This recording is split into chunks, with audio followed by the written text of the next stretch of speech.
सृष्टिकर्ता परमेश्वर और पवित्र आत्मा, हम हृदय से आपको आज के इस संगति के लिए प्रभु धन्यवाद देते हैं कि एक बार फिर से आपने अपनी बड़ी दया और करुणा को हमारे मध्य में रख दिया है। प्रभु, इसके लिए परमेश्वर पिता, हम आपको हृदय से धन्यवाद और धन्यवाद और धन्यवाद देते हैं। प्रभु, आपके नाम की महिमा को करते हैं खुदावन, हालेलुया। आपकी स्तुति को करते हैं प्रभु, आपकी आराधना करते हैं।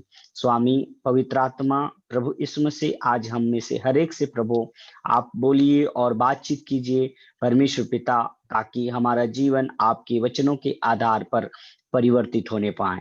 महान परमेश्वर, हालेलुया, आपके नाम को महिमा और महिमा और महिमा देते हुए पवित्र आत्मा, लोगों के दिल को जांचने वाले आप ही हैं। प्रभु, आपकी आराधना करते हैं, आपके नाम को ऊंचा उठाते हुए धन्यवाद के साथ दुआ यीशु के नाम से मांगते हैं, आमीन। हालेलुया। प्रभु परमेश्वर का धन्यवाद देते हैं कि उसने अपनी बड़ी दया से एक बार फिर से हम सबों को ये अवसर दे दिया कि हम फिर से परमेश्वर की आराधना करने पा रहे हैं। इसके लिए खुदावन का धन्यवाद और धन्यवाद और धन्यवाद देते हैं। हालेलुया। मेरे प्रियो, हम कुछ विषयों को सीखना प्रारंभ किए थे, जो था कि मन फिराव पहला कदम। मसीह में जब हम आते हैं तो मन फिराव ही पहला कदम है जो हमें बढ़ाना है। जिस प्रकार छोटा बच्चा जो 1 साल का होता है, 10 माह या 9 माह या 12 माह का बच्चा जो पैदल चलते समय वो अपने कदम को पहले बढ़ाता है, जिसमें उसको बहुत मुश्किलों का सामना करना पड़ता है, ऐसे ही हम भी मसीह में आने के बाद जब चलना प्रारंभ करते हैं तो शुरुआत में हमें बहुत मुश्किलों का सामना करना पड़ता है। ठीक इसी रीति से यही है वो पहला कदम जिसमें हमको बहुत मुश्किलों का और समस्याओं का सामना करना पड़ता है, वो है मन फिराव। इस मन फिराव के विषय को हम आगे देखते समय आज एक बार फिर से हम पढ़ना चाहेंगे एक वचन जो हमें मिलेगा दूसरा पत्रस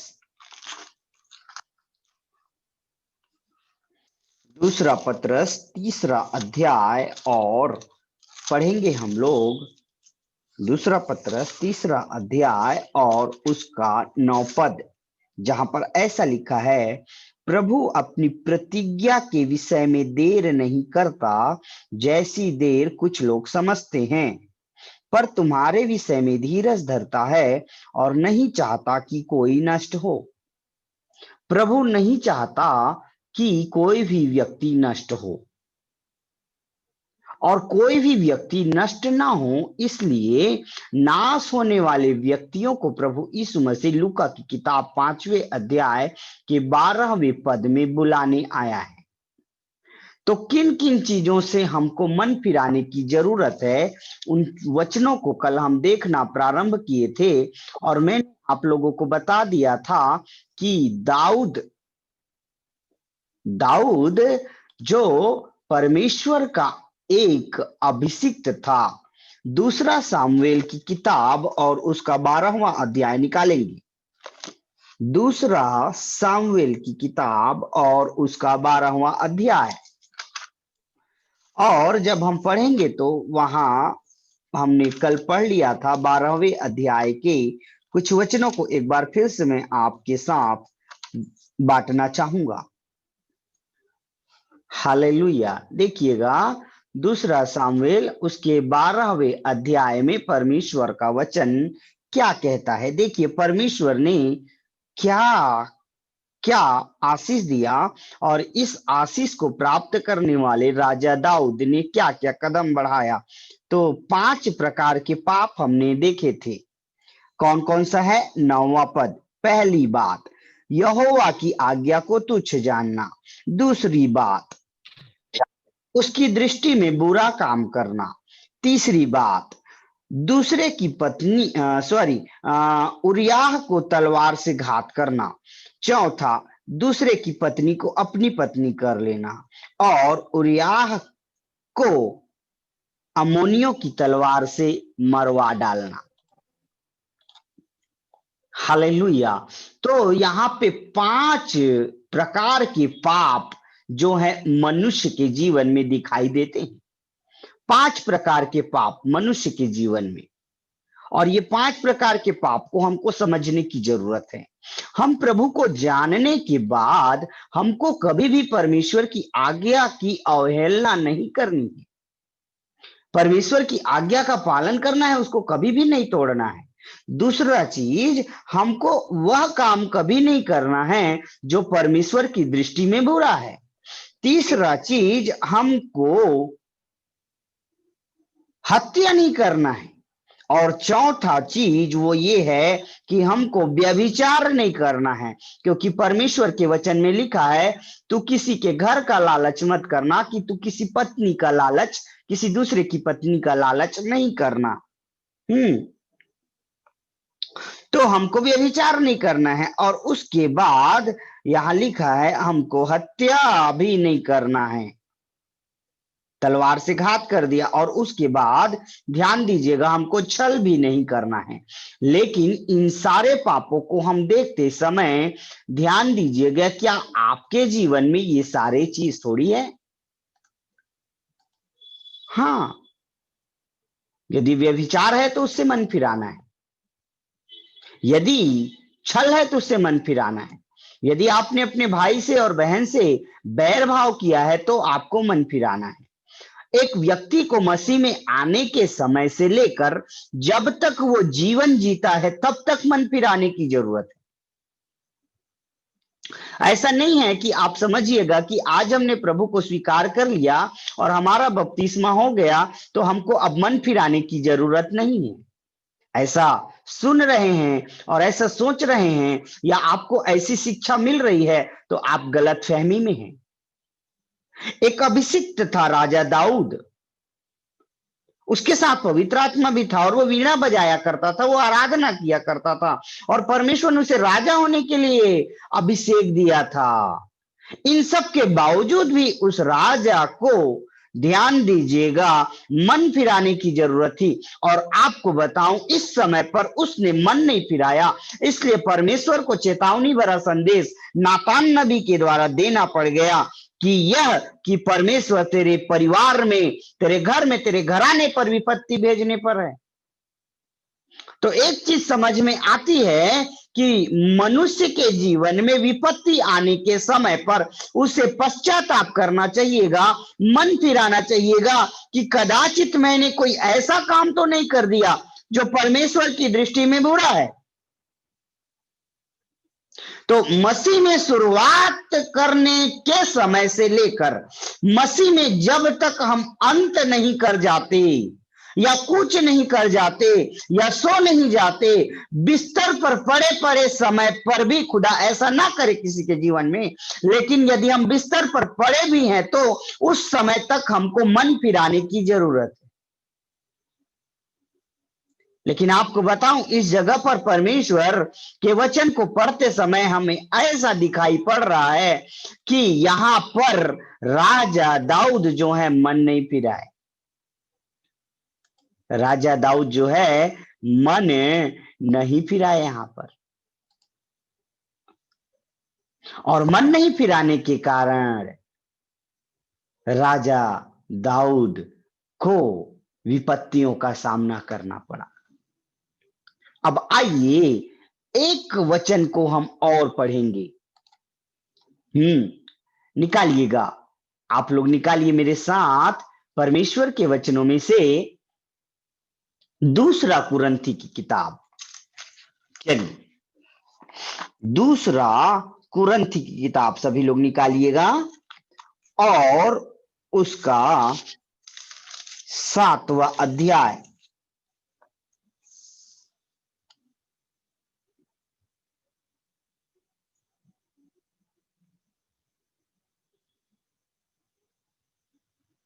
दसवां पद, यहां ऐसा लिखा है, क्योंकि परमेश्वर भक्ति का ऐसा शोक पश्चाताप उत्पन्न करता है जिसका परिणाम उद्धार है, और फिर उसे पछताना नहीं पड़ता, परंतु शारीरिक शोक मृत्यु उत्पन्न करता है।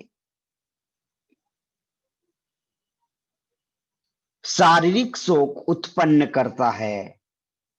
लेकिन परमेश्वर, क्योंकि परमेश्वर भक्ति का शोक ऐसा पश्चाताप उत्पन्न करता है। परमेश्वर भक्ति का शोक पश्चाताप उत्पन्न करता है। हालेलुया। परमेश्वर भक्ति का शोक उत्पन्न करता है। हालेलुया। भक्ति का शोक, कौन सा शोक? भक्ति का शोक। और दूसरा सांसारिक शोक। भक्ति का शोक और सांसारिक शोक, दो प्रकार के शोक हैं। भक्ति का शोक तो पश्चाताप है और सांसारिक शोक तो मृत्यु है। तो आपने कौन सा शोक उत्पन्न किया है? मैं आपको बताऊं, यदि आपने प्रभु यीशु मसीह को जाना है और जान करके आपने अपने कदम को, पहले कदम को मन फिराने के लिए आगे बढ़ाया है, तो जब आपने मन फिराने के लिए परमेश्वर की ओर मन फिराने के लिए अपने कदम को आगे बढ़ाएंगे तो परमेश्वर का संदेश आपको नजर आएगा, परमेश्वर का वचन आपको नजर आएगा।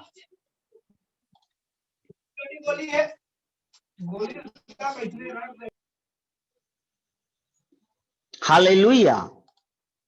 ध्यान दीजिएगा, मैं आपको बताना चाहता हूं, परमेश्वर के वचनों को पढ़ते समय हम देख रहे हैं कि जब हम परमेश्वर की भक्ति कर रहे हैं या आराधना कर रहे हैं या प्रार्थना कर रहे हैं, तो परमेश्वर की भक्ति का परिणाम ऐसा होगा कि हमको, हमारे हृदय में परमेश्वर पश्चाताप पैदा करेगा और ये पश्चाताप ही हमें मन फिराव की ओर कदम आगे बढ़ाने के लिए प्रेरणा देता है।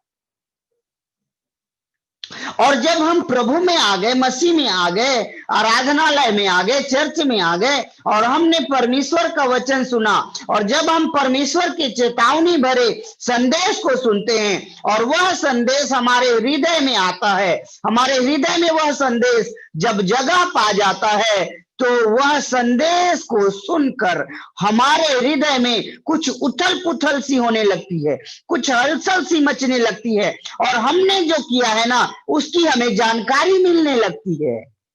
अब आइएगा यूहन्ना की किताब और उसके 4 अध्याय में, जल्दी से आइए। यूहन्ना की किताब और उसके 4 अध्याय में और उसका 16 पद, 15 से पढ़ रहे हैं। यूहन्ना 4 उसका 15 से। स्त्री ने यीशु मसीह से कहा, हे प्रभु, वह जल मुझे दे ताकि मैं प्यासी ना हूं और ना जल भरने को इतने दूर आऊं। तो यीशु मसीह सामरी स्त्री के पास कुछ बात कर रहे थे, सुसमाचार प्रचार कर रहे थे, संदेश बांट रहे थे। तो सामरी स्त्री के जीवन में 2 बातें यहां पे समझ में आती है।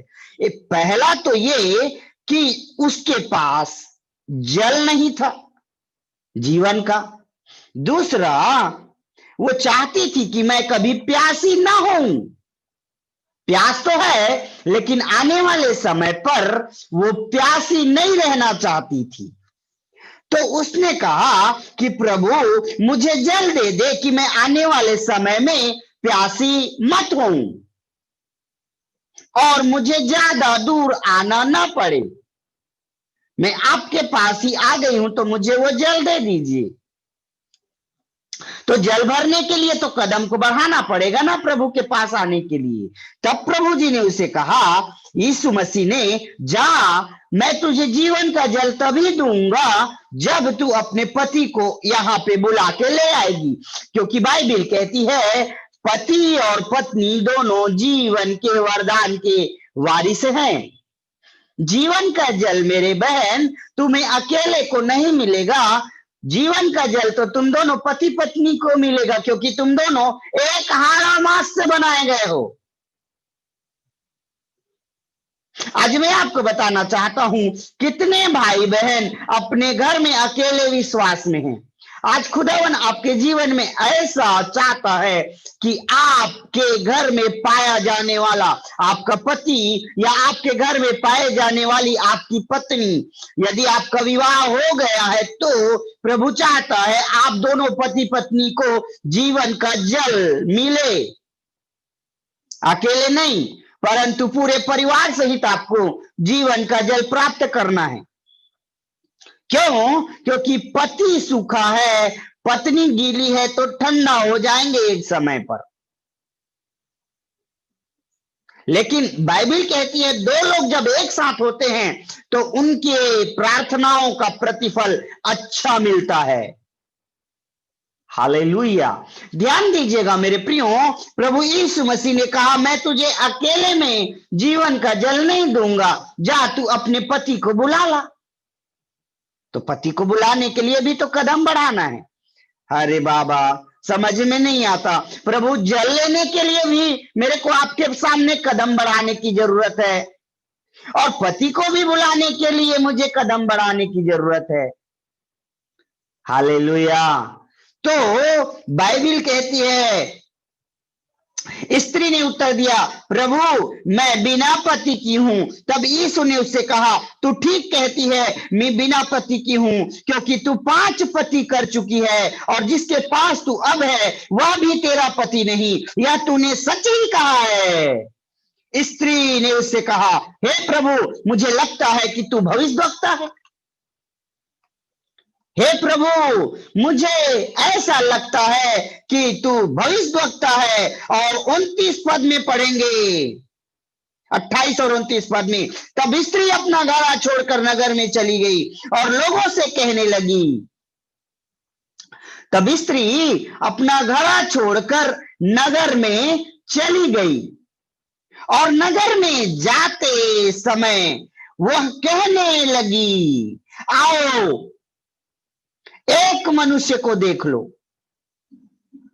आओ एक मनुष्य को देख लो। वो कौन सा है मनुष्य जिसको देखना है? हाँ, वो कौन सा है मनुष्य जिसे देखना है?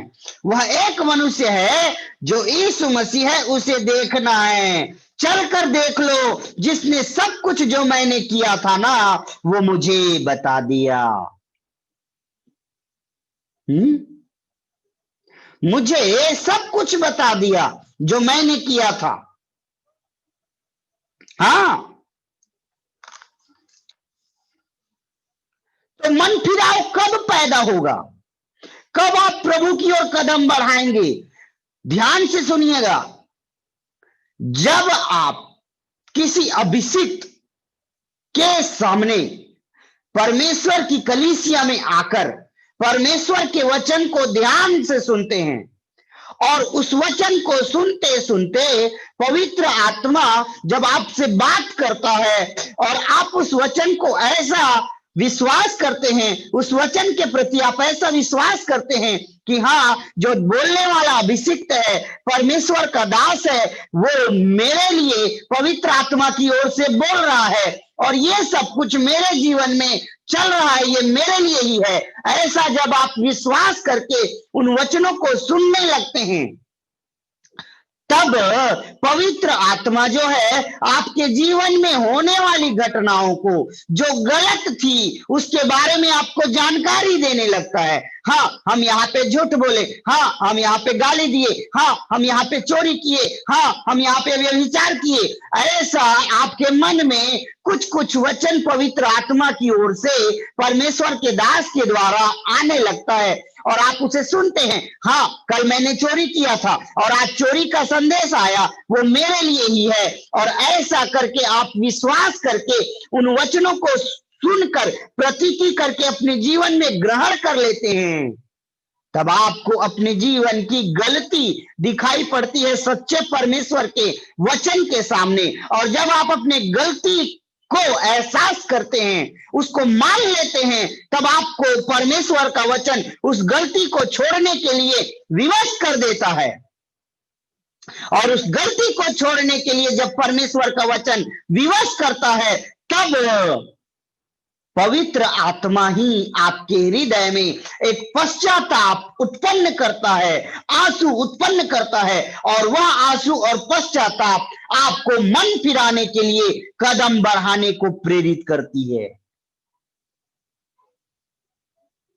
तो मन फिराने के लिए मेरे प्रियो परमेश्वर के वचन को सुनना बहुत जरूरी है। और मैं आपको बताना चाहता हूं, दूसरा सामुएल की किताब में अंतिम में बाइबल ऐसा कहती है, हमने पढ़ा दाऊद नबी के पास भी पश्चाताप करने के लिए नबी का संदेश पहुंचा, लेकिन दाऊद ने कोई भी पश्चाताप नहीं किया और उसको विपत्ति का सामना करना पड़ा। मैं आपको एक चीज आज बताना चाहता हूं, जब आप विपत्ति में पड़े हों, जब आप समस्या में पड़े हों, तो कभी भी आपको परमेश्वर का वचन सुनाई दे तो उस वचन को आप ऐसा करके सुनना कि ये वचन मेरे लिए है।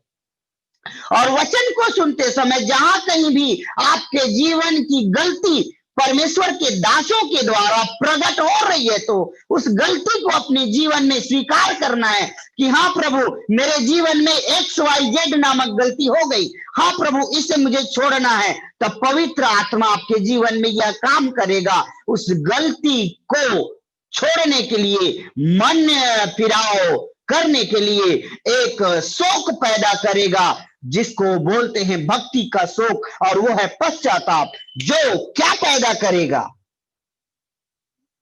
उद्धार। हालेलुया।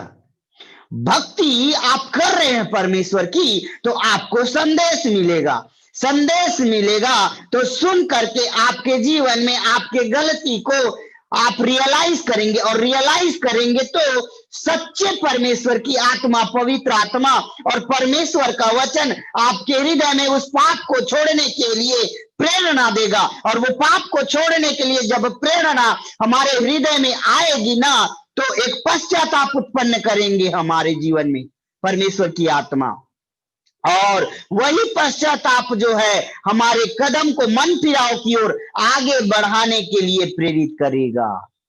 और जब हम मन फिराव करने के लिए, उस पाप को छोड़ने के लिए अपने कदम को आगे बढ़ाएंगे ना, तो यही मन फिराव के लिए बढ़ाया हुआ कदम हमें उद्धार प्राप्ति कराएगा। क्यों नहीं हो रहा है उद्धार? तू विश्वास करेगा तो तेरे विश्वास करने के द्वारा तेरा और तेरा पूरा घराना उद्धार पाएगा। मैं आपको बताना चाहता हूं, आपके घराने का उद्धार होने से पहले क्या आपके जीवन का ही उद्धार हुआ है?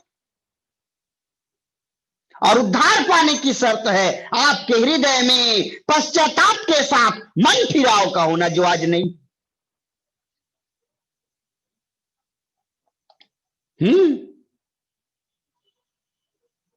प्रभु आपसे पूछ रहा है कि आपने क्या उद्धार प्राप्त किया है? क्यों नहीं हो रहा है उद्धार प्राप्ति आपके जीवन में? हम सबों के जीवन में उद्धार प्राप्ति क्यों नहीं हो रहा है? क्योंकि हमारे हृदय में परमेश्वर के वचन को सुनने के बाद भी किसी प्रकार का परिवर्तन नहीं। कोई है एक दो आदमी जो कह दे कि हाँ, मैंने परमेश्वर के वचन को सुन करके अपने जीवन को परिवर्तित करने का निर्णय लिया है। गिने चुने परमेश्वर के जन होंगे जो ऐसा कह पाएंगे। हालेलुया, प्रभु की स्तुति हो। अब एक और वचन मैं आपके साथ पढ़ना चाहता हूं, ध्यान दीजिएगा। रोमियो की किताब 2 अध्याय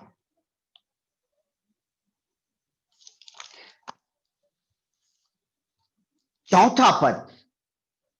रोमियो की किताब 2 अध्याय 4 पद। क्या तू उसकी कृपा और सहनशीलता और धीरज रूपी धन को तुच्छ जानता है?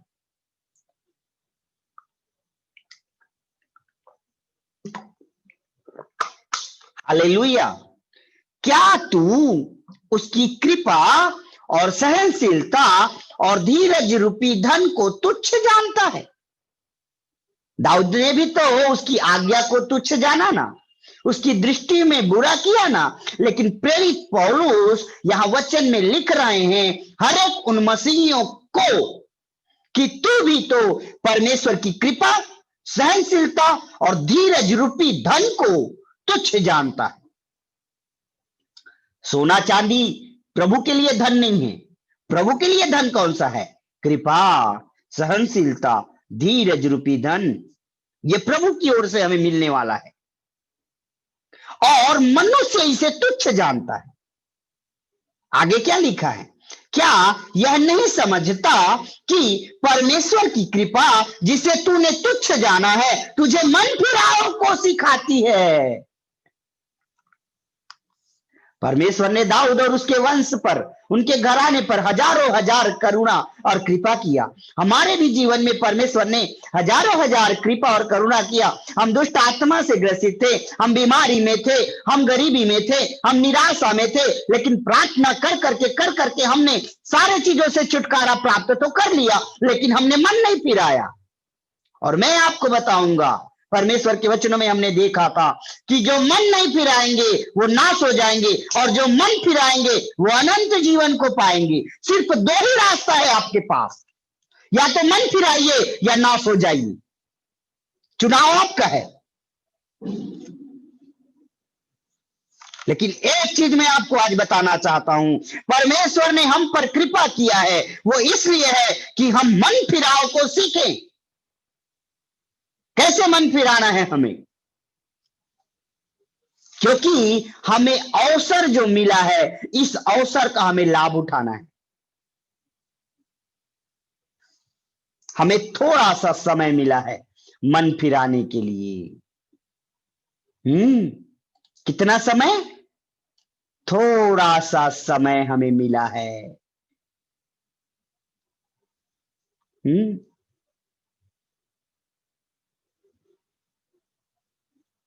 वह सबको मन फिराव का अवसर देता है।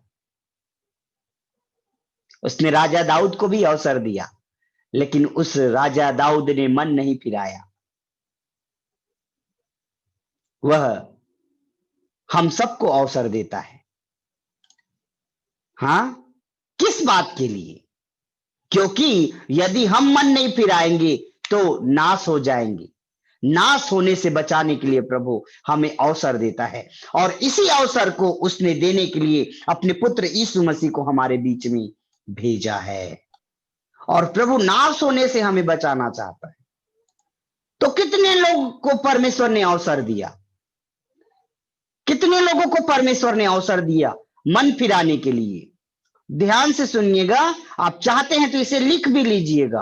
पहला, परमेश्वर ने राजा को अवसर दिया कि वो मन फिराए और नाश ना हो। पहला राजा की किताब 21 अध्याय के 27 पद में परमेश्वर ने अहाब राजा को अवसर दिया कि वो मन फिराए और नाश ना हो। दूसरा, परमेश्वर ने भक्त अय्यूब को अवसर दिया कि वो मन फिराए और नाश ना हो। तीसरा, परमेश्वर ने निनवे के लोगों को अवसर दिया कि वो मन फिराए और नाश ना हो। चौथा, परमेश्वर ने प्रेरित पतरस को अवसर दिया कि वो मन फिराए और नाश ना हो। पांचवा, परमेश्वर ने चुंगी लेने वाले जक्कई को अवसर दिया कि वो मन फिराए और नाश ना हो। परमेश्वर ने किसान के पुत्र, छोटे पुत्र, उड़ाऊ पुत्र को अवसर दिया कि वो मन फिराए और नाश ना हो।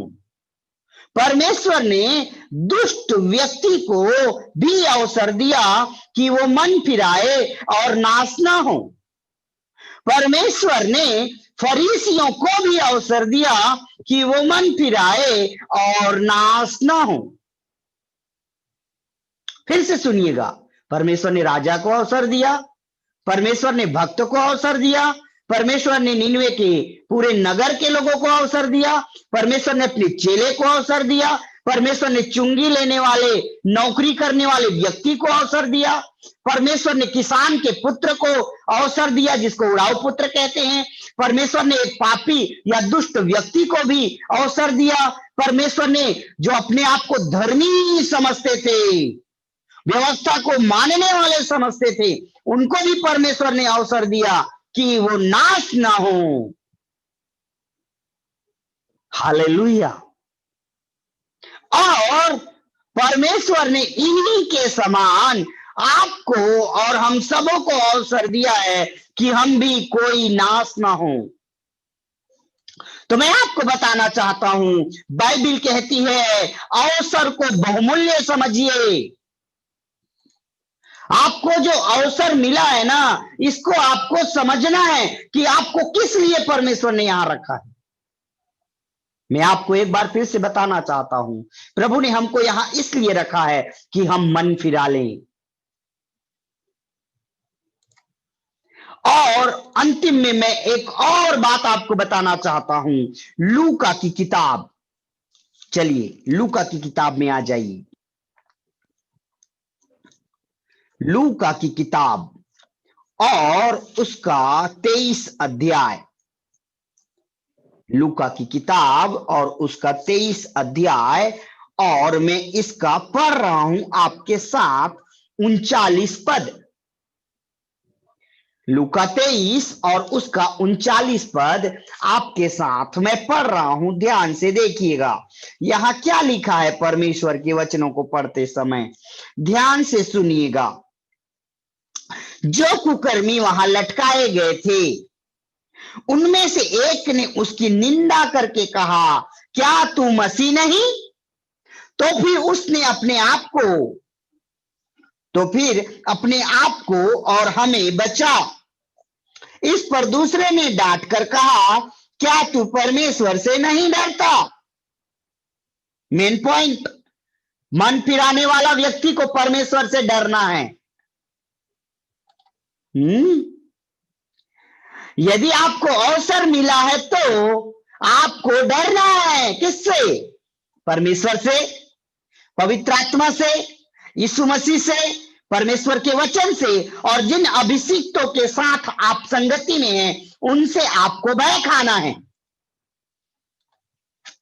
और डर नाम की चीज तो कलीसिया और परमेश्वर के विश्वासियों के जीवन से उड़ गई है। जैसे पानी भाप बन के उड़ जाता है ना, वैसे इन अंतिम दिनों में लोगों के जीवन से डर उड़ गया है। इस पर उसने उससे डांट कर कहा, क्या तू परमेश्वर से भी नहीं डरता? तू भी तो वही दंड पा रहा है और हम तो न्याय अनुसार दंड पा रहे हैं, क्योंकि हम अपने कामों का ठीक फल पा रहे हैं। पर इसने कोई अनुचित काम नहीं किया। तो किसको मन फिराने की जरूरत है? जो अनुचित काम करते हैं परमेश्वर की दृष्टि में। तो आप में से ऐसे कौन है जो कह पाएंगे कि हाँ, हम सही में उचित काम करते हैं, हम उचित काम करते हैं? ऐसा कौन कह पाएंगे? बताइए जरा। हम सब तो अनुचित काम करते हैं, और जो अनुचित काम करेंगे उनको मन फिराने की जरूरत है। मेरे प्रियो, मन फिराने की जरूरत है। किनको? जो अनुचित काम करते हैं। अब अपने कामों का लिस्ट बनाइए ना जरा, आप क्या क्या अनुचित काम कर बैठते हैं। सुबह से लेकर शाम तक का लिस्ट बनाने के समय आपको याद आएगा कि आपने क्या क्या अनुचित काम किया। परंतु यीशु मसीह ने कोई अनुचित काम नहीं किया, और यीशु मसीह ने कोई अनुचित काम नहीं किया है। इसके कारण भी उनको दंड क्यों मिला? क्योंकि जो दंड मुझे मिलना था, जो दंड आपको मिलना था, वो यीशु मसीह ने अपने बदन पर ले लिया। और कोई निर्दोष है जिसको मेरे किए की सजा मिल रही है, इसलिए मुझे मन फिराना है। मेरे प्रियो, हालेलुया। मेरे गलती की सजा कोई निर्दोष को मिल रहा है, इस कारण मुझे मन फिराना है।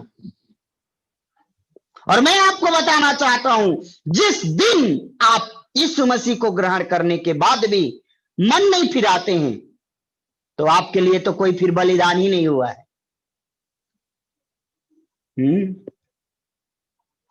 तब 42 पद, उसने कहा, हे यीशु, जब तू अपने राज्य में आए तो मेरी सुधि लेना, मेरी सुधि लेना। 43 पद, तब उसने उससे कहा, मैं तुझसे सच कहता हूं कि आज ही तू मेरे साथ स्वर्ग लोक में होगा, आज ही तू मेरे साथ स्वर्ग लोक में होगा। कौन स्वर्ग लोक में होगा? कुकर्मी, डेस्मस, कुकर्मी, डाकू। तो पुराने नियम के गुजरने के बाद नए नियम में 3.5 साल सेवा करने के समय क्रूस पर अंतिम समय में 2 व्यक्ति प्रभु के सामने थे। पहला व्यक्ति तो वह था जिसने मन फिराया, और दूसरा व्यक्ति तो वह था जिसने मन नहीं फिराया। अर्थात यीशु की दाईं ओर वह व्यक्ति था जिसने मन फिराया, और यीशु की बाईं ओर वह व्यक्ति था जिसने मन नहीं फिराया। और आज भी इस कलीसिया में पवित्र आत्मा के समय में 2 प्रकार के लोग पाए जाते हैं। पहले प्रकार के वह लोग हैं जो वचन सुनकर उसको अपने जीवन में ग्रहण करके पश्चाताप करके मन फिराने के लिए अपने कदम को बढ़ाते हैं। ये दाईं ओर के लोग हैं जिनको प्रभु भेड़ कहता है। परंतु यीशु को जानने के बाद भी, सच्चाई को जानने के बाद भी, वचन को जानने के बाद भी, संगति में आने के बाद भी, ऐसे भाई बहन वचन सुनने के बाद भी अपने जीवन को परिवर्तित नहीं करते, वो भी एक प्रकार के डाकू हैं जो मन फिराने के लिए अपने कदम को आगे नहीं बढ़ा रहे हैं।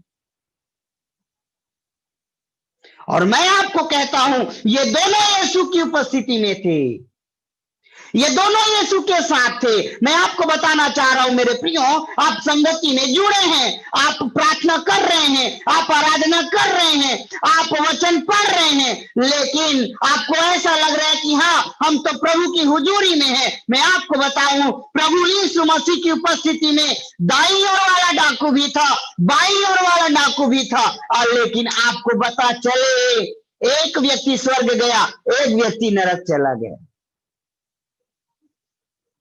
ऐसा हो सकता है कि आप प्रार्थना कर रहे हैं, आराधना कर रहे हैं, वचन पढ़ रहे हैं, संगति में आ रहे हैं, जुम में जुड़ रहे हैं, लेकिन फिर भी आपको मन फिराने की जरूरत है।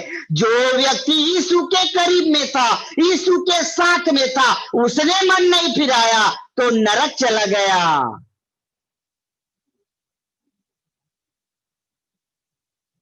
लेकिन यीशु की उपस्थिति में रहने वाला, मन फिराने वाला व्यक्ति यीशु के साथ पैराडाइज, स्वर्ग में चला गया। हालेलुया, सुख लोक में चला गया। आप कौन से लोक में जाना चाहते? सुख लोक? मन फिराने की आवश्यकता है, और एक ही शर्त पर आप मन फिरा सकते हैं, जब परमेश्वर का वचन जो सुनाया जा रहा है उसे आप कहेंगे, यस, परमेश्वर का वचन सत्य है, मैं झूठा हूं, मुझे बदलने की जरूरत है। ऐसा अंगीकार करके स्वीकार करेंगे तो, और बदलने का निर्णय लेंगे तो, पवित्र आत्मा जो सहायक के रूप में हमें दिया गया है, वो सहायक और परमेश्वर का वचन और यीशु की सामर्थ आपके हृदय को परिवर्तित करने के लिए पश्चाताप पैदा कर देगी। और जब पश्चाताप पैदा होगा, तब आपको ध्यान दीजिएगा, ये पश्चाताप मन फिराव के लिए आपको अवसर देगी। 2 व्यक्ति थे, 2 डाकू थे। हमारे पास भी 2 प्रकार के डाकू है। पहले प्रकार के डाकू पापी वह है, डाकू बोलने से पापी, डाकू बोलने से अपराधी। मैं और आप भी तो अपराधी हैं, लेकिन कब तक आप अपराधी बने रहिएगा? यीशु के दोबारा आगमन तक। यदि आप यीशु के दोबारा आगमन तक अपराधी बने रहेंगे तो कभी भी आप स्वर्ग नहीं जा पाएंगे, और न ही आप उठ पाएंगे। आपको पवित्रताई का जीवन जीना ही पड़ेगा, चाहे मजबूरी में हो, चाहे अनुग्रह में हो। हालेलुया। तो बाइबल कहती है, उसने मुंह खोला, बोला कि हम तो किए हैं, उसकी सजा पा रहे हैं, लेकिन ये तो निर्दोष है। हे प्रभु, मैं पापी हूं और तू निर्दोष है, मेरी सजा तू पा रहा है प्रभु, मुझे मन फिराने की जरूरत है। मेरी सजा कब तक आप लेते रहेंगे प्रभु अपने कांधे पर?